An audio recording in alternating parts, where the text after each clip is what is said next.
Hi guys, welcome back to World Mechanics. Today we're going to show you how to remove and replace the alternator on Mercedes W163.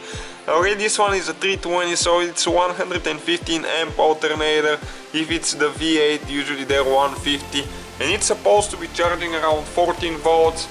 Hours. Stay with us to see how bad that thing is. Inside we are not getting a warning light because in our case the alternator is overcharging, and we're going to show you why and how much. If it's not charging enough, you get the warning light and you know something is wrong, but with that high of a voltage you can burn the ECU, the transmission computer, the cluster, all the electronics in your vehicle, and even set on fire if it's too high of a voltage. Okay, check this one out. It's going to hit almost 18, in some cases 18.5 if you rev the motor a little bit, so that's dangerous guys. So stay with us to show you how to remove and replace the alternator now. Alright, so first guys, what you need to do, you will need to unhook the battery before you proceed, because you need to make sure the positive and negative there out of there, and you need to remove the positive first and after that the negative. After that you need to pull the engine cover. You just grab it and pull it up. They come out, they have a few clips here and there holding it. Okay, and that's what we have right here. Then we will need to remove the air box right here. So you have two that hold the MAP sensor right there, so you need to undo those, spring load it, okay, like that. And then you need to remove all the other ones as well. And it's just like a regular procedure to replace the air filter on the vehicle. And now you can pull the lid out, just like that. As you can see, that thing has a brand new air filter, so that's pretty good. And now the bottom one, you just pull it. It has a few clips holding it, so you need to pull up. They get stuck pretty good because it goes in rubber seals. You see, it's kind of like bushings here. Okay, I think there is 3 or 4, don't remember exactly how many. Now you need to move the hose out of the way and pull it out. Okay, it has 3 of them. And get that hose out of there, and as you can see now how much room we gained, and that's the alternator right there guys. Okay, now we need to remove the belt, and right here where the tensioner is, underneath there is a special place where you can put a 17mm socket. We have that video guys on our channel, how to remove and replace the Serpentine belt. So you need to get the 17mm socket and you need to pull up, so it will be counterclockwise, and the belt will loosen and you can take it off, just like that. Okay. Okay, now we need to get as you can see, that socket, it's Torx E14. That's what it looks like, it's the reverse Torx. And there is 2 bolts that we need to remove, one right there on top.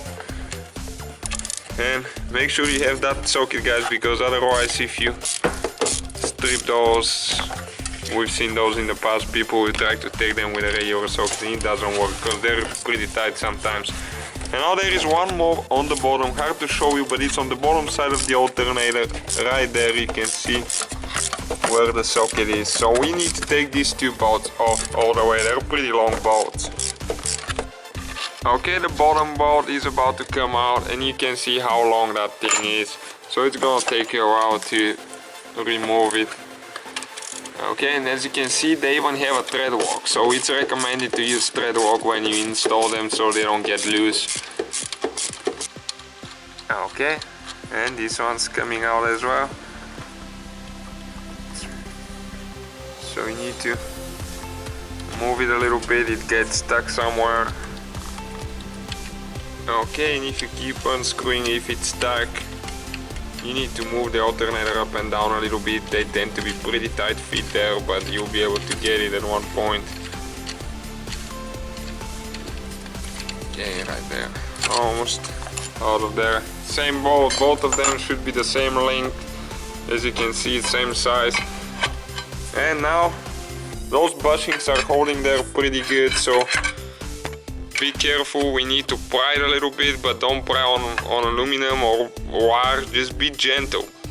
Don't put too much pressure, because if you do, you might break something. And then you need to grab it and pull it like that, and it will come out. Okay, it came out of there now, and we have the wires on the back, guys, so you have to be careful now. There is one clip there, and one of them is even broken right there, as you can see. So we have a problem here. The wire is broken. Somebody tried to fix it and they did it the wrong way.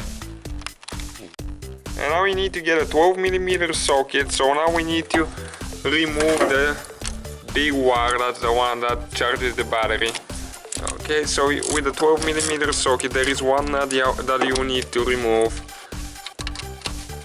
As you can see, that clip will be replacing it with a new one. You're supposed to press down right here and pull, but whoever did the repair last time didn't do it right.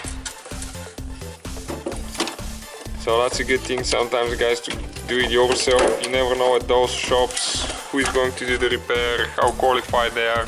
And that's supposed to be the new alternator that they put, but it's not so good. We recommend going with the Mercedes alternators, because something like that could burn the electronics in your vehicle and you'll regret buying a cheaper one. Okay guys, so all we need to do now, just get the new one, and we already put it on. You need to connect the wire on the back and put the one with the 13mm nut. And all we need to do, just install the two bolts, get those really tight. You can put a little bit of thread lock if you have some handy. And stay with us, we're going to test it and see how it's charging now. Even though we have a used alternator from a parts car, you will need to install the Serpentine belt. If you have troubles with doing that, we have the video on our channel, or you can find it in the description below. Okay guys, we're going to start it now and see what voltage we get now. It should be around 14 and a half.